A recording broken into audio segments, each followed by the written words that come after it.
The broadcast is now starting. All attendees are in listen-only mode. Hello everyone and welcome to the Endlessrise VIP biweekly webinar series. Of course, I'm Paul Steinmetz, the CEO of Endlessrise, and today we'll be going over how to get paid to get your foot in the door with clients, or more likely leads. If everyone can hear me okay and see the screen okay, if you can give a shout out in the questions box and let me know, just to make sure we don't kick things off and people aren't able to hear me or see my screen. Okay, wonderful. Before we dive into everything real quick, I'd love to be able to take just a quick shout out in the questions box poll. And if for everyone that's on the line, if you could type in the questions box and let me know if you've availed of a site audit before or not, that would be wonderful, so I can kind of gauge our audience here.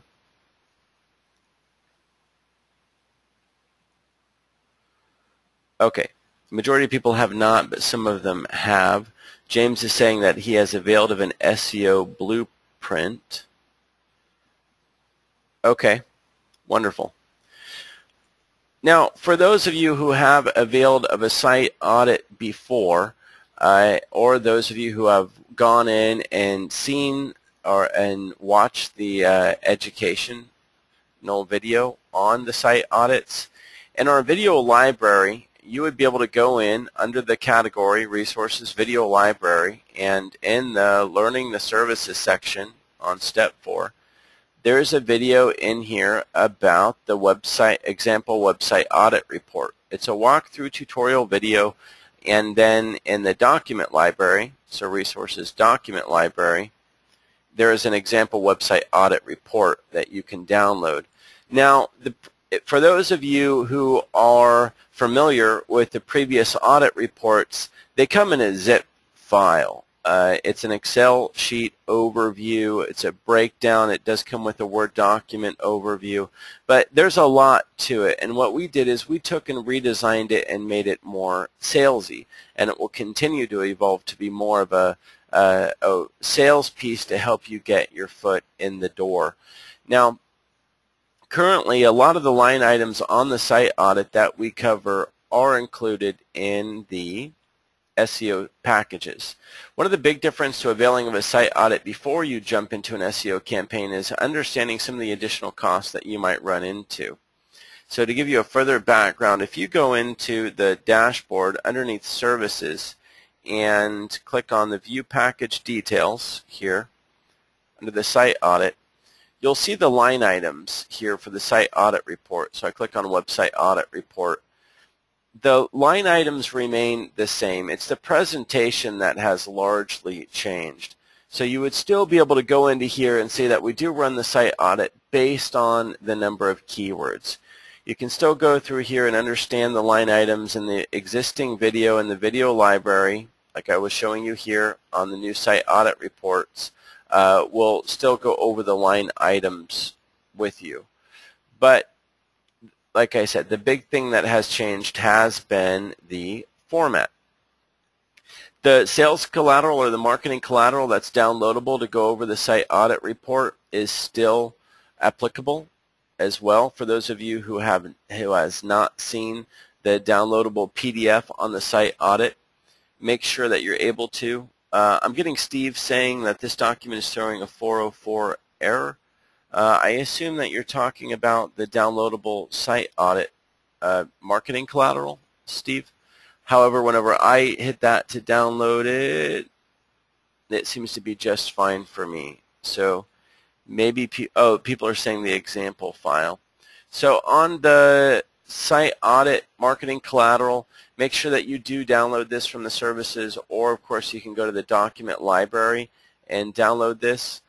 I'm not going to go over what the site audit is all about in detail. Just know that there's marketing collateral for you here to download about the site audit. It takes you through what the site audit covers, why a site audit is important to your client.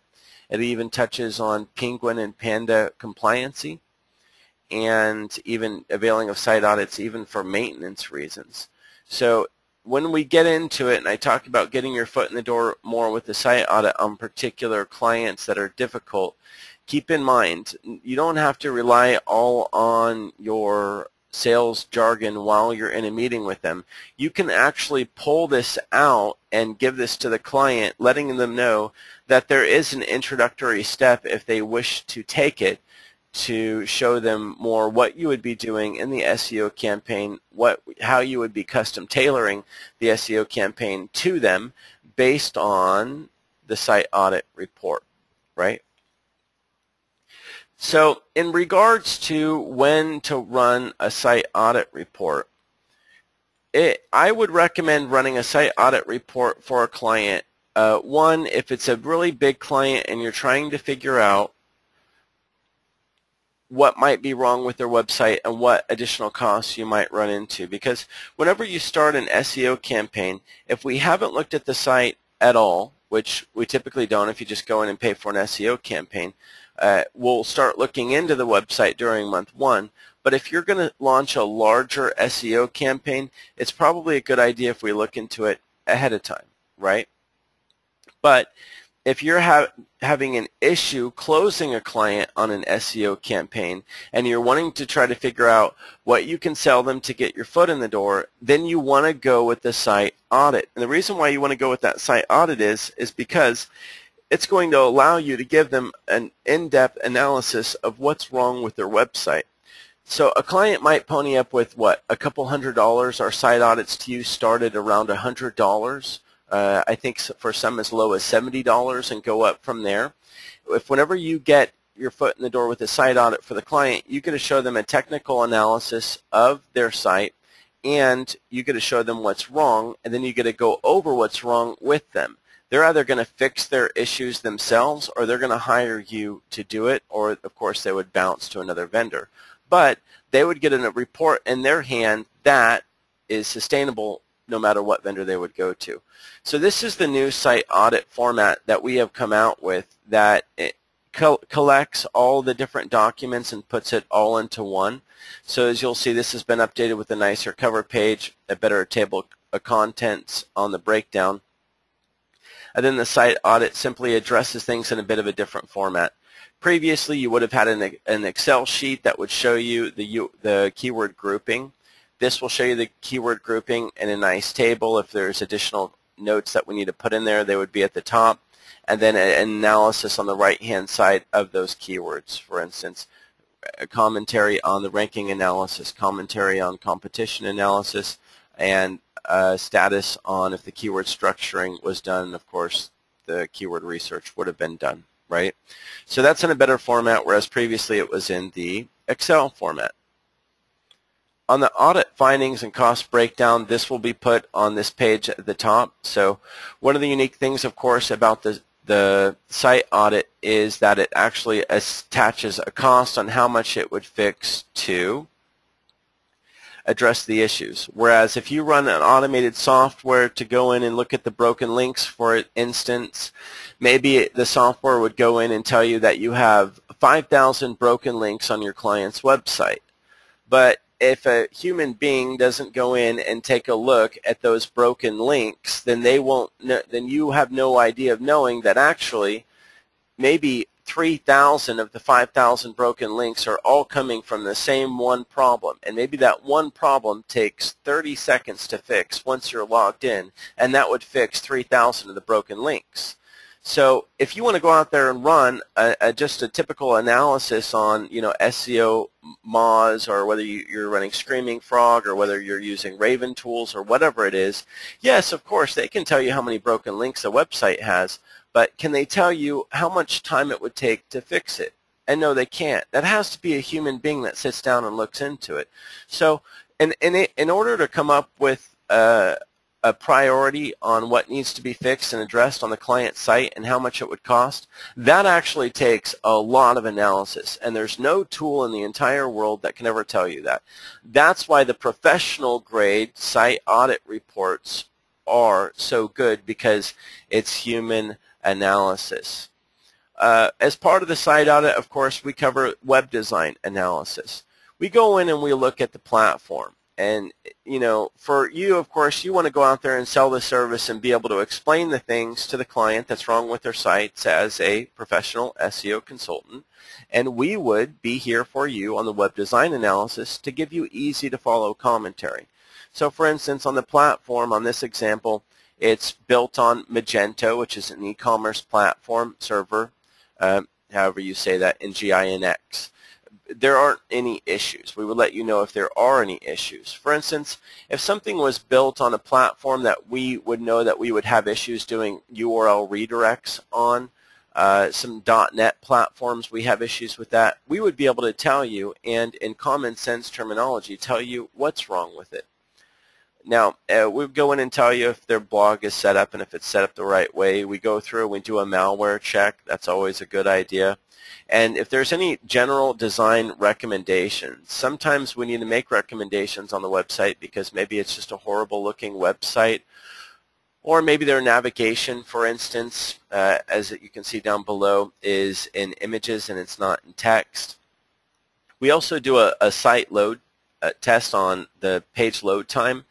And another thing that people don't understand about page load time, if you go in somewhere and you run a page load time on a site, it's going to run the page load time on the home page, not on individual interior pages. So we'll run that. We'll run a hosting location check. So yeah, on the web design analysis, we're looking at the platform.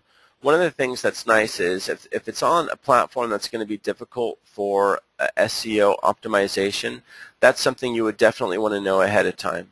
And it's something, so this portion of it is great, it's nice, and we would be putting screenshots with comments in here if there was issues with like the navigation or design issues, so that you would see screenshots inside of here. That'd make it look nicer as well. Search engine metrics and site analysis. This is in a new format. Again, we're just looking at the URL structure, the sitemaps, and some search engine metrics, such as if it has Google and Bing Webmasters and Google Analytics installed. Henry's giving a question out real quick I'll address. Henry's asking, so the report now is in a single file. How many pages for an average report? Yes, the report now is in a single file. In terms of how many pages it is, let me just scroll down here and check. It's going to depend on how many broken links. Without the glossary, it's around 10 pages typically, give or take. It's going to depend. If there's if some of these tables have a lot in it, we might embed an Excel sheet into the Word document, right? Error troubleshooting report. This is where we're going to go in and look at the broken links, the 404 error pages, any robots text issues, and number of index pages versus actual pages. Now, imagine that you were having a hard time getting your foot in the door with a client. They were wondering what you were going to do for them. They're questioning your competency. They're questioning if you can trust them. And you can come back to them and let them know, for instance, if they did have broken links, the priority of that, how many broken links they have, and then of course you'd be able to reference the broken links. That's going to establish a lot of trust in the client. They're going to know what you're going to be doing for them. And one thing that people do not keep in mind is that if you're going to pick any SEO campaign out of the packages and just run it, of course that's a package that you're running. During month one, yes, we look into these individual issues, but when you're able to come to the client with a site audit report before launching the SEO campaign, you're addressing all of the customizations that are going to be done to their website that would be custom to that SEO package as a result of the findings in the site audit. So do keep in mind, when you're explaining the site audit to the client, they're understanding that everything they're getting is completely custom to them and addressing particular issues of their website, as opposed to just you generally talking to them about the things you would be working on. This bridges the gap into custom right in front of the client's eyes. So it's one more reason why this helps you get your foot in the door once you get the report back with the client. Yeah, and also if we had, like for instance on error pages, if we had maybe a site was migrated in the past and there's 300 error pages, we might be able to do some workarounds so we wouldn't need to redirect every single error page, which would become expensive. For instance, if for retaining SEO existing SEO ability on a website wasn't really a factor, we could do a global error page redirect back to the home page with a script if we needed to, and that would be a lot cheaper. So that's one more instance of, by us having our human beings look into the error reports that come back and looking at the priority of that issue and gauging how much time it would cost to fix it, that's what makes this the professional grade site audit versus those audits that you go out there and run on automation. When you run them on automation, you don't know the priority level of the issues, you have no idea how long it would take to fix them or the cost involved. So robots text, robots meta tags, pretty straightforward. Number of index pages versus actual pages. This is a really big deal to look into for a client. Does a client know how many pages they have on their website? Do they know how many pages Google has indexed or Bing has indexed? Or for instance, if they had 344 actual pages but they're indexing 696, do they know why?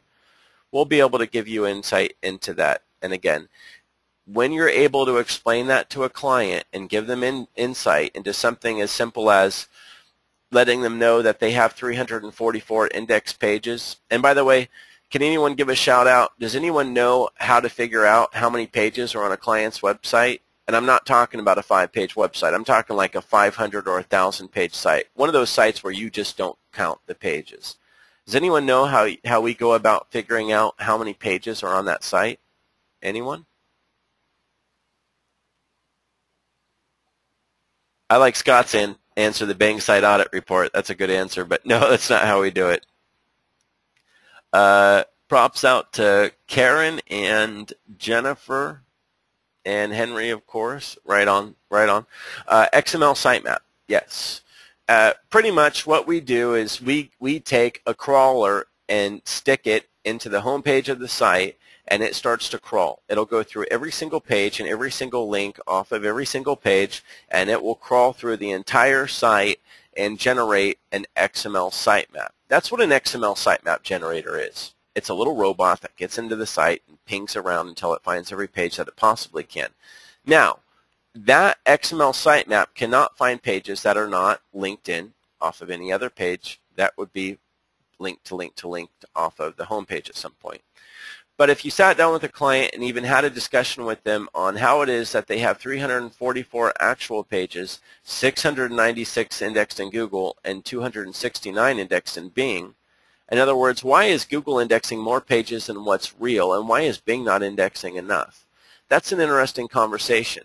If you're trying to bridge a trust barrier with a client that's hesitant on pulling the trigger on an SEO campaign, keep in mind when your clients do engage in an SEO campaign, they should have the mindset of commitment on 1 year, really, even if they're not in a 1-year contract. So if you're charging a client $1,000 a month, they might be teeter-tottering on a $12,000 commitment. That would make sense. So this kind of a conversation on some of the technical issues, even though your client's not technical, if they're needing to hear that from you and needing to understand the importance of that and needing a lot of, oh yeah moments, I wouldn't have thought about that, oh yeah, I didn't know that, I had no idea that I have an actual page count versus how many pages Google indexes versus Bing, and if I don't have pages indexed in the search engines, I can do nothing. Those little oh yeah moments can get you a long ways in trust, which gets you that much closer to closing down a client. Not just small ones, we're talking big corporate ones.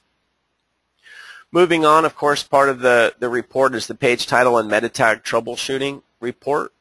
This is where we establish the priorities on these. So let's say that you just run a typical tool to go out and scrape and tell you how many missing page titles there are, or duplicate page titles, or long page titles, or duplicate meta descriptions, or missing meta descriptions, which, by the way, Google Webmaster will tell you this, right? But what do they not tell you? They don't tell you the priority level of that. For instance, maybe it's an e-commerce site and the core content pages on that site, maybe there's 50 of them, and then in their e-commerce shopping cart, maybe they have another 3,000 pages with duplicate meta tags. Well, when Google comes to you and just tells you that your client has 500 or 1,000 duplicate meta tags and duplicate title tags, how do you know which ones really need to be rewritten or fixed and which ones do not. Are you just going to go to your client and tell them, hey, you need to fix all 500 of these or all 50 of these? Or do you just tell them that you really need to fix these 5? Or how do you know if you're going to run an SEO campaign that we would be fixing those anyways? Right. So this is something that I really like to remind everyone of. Yes, you can run automated reports to understand how many duplicate meta descriptions and duplicate title tags there are. And in fact, Google Webmaster will tell you. But who goes through all of those to decide which ones really need to be rewritten, which ones really need to be fixed, which ones are a high priority, and which ones probably you don't need to worry about fixing because it's too much of a hassle anyways and it's not going to have a significant overall impact in the SEO campaign. That's what the professional site audit report is for. And after we go through that, at least then we're able to explain to you if it's a high priority or a low priority. Now, if they're on target pages or some of the primary pages on the website and they have duplicate meta tags or missing title tags, that's going to be flagged as high priority. If their page is pushed back to the very back of the site, or it's a large site and it's maybe a bunch of testimonial pages or it's a bunch of product pages, it's not going to be 100% necessary that we rewrite all those meta tags, and we'll let you know about that. Content analysis and optimization guidelines. On this portion, previously, for those of you who are used to the old site audit report, right, we had the keyword to URL mapping on a document that also was on an Excel sheet, and on that same Excel sheet it had the website content writing requirements, and it also had the content instructions like this, and it had the keyword grouping as well, and it also had the suggested URL rewrites, all on the same Excel document. We've broken it up into different sections and formatted it so it's a lot easier for you to understand and go through the client with. So this is going to help people out a lot.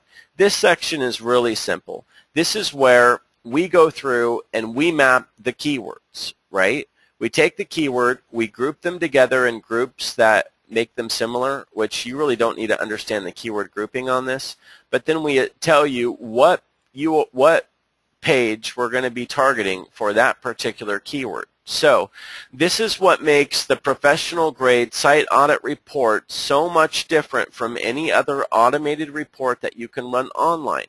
We take the keywords, we study the pages that are there, and we figure out what keyword to target on what page. And what does that mean? It means that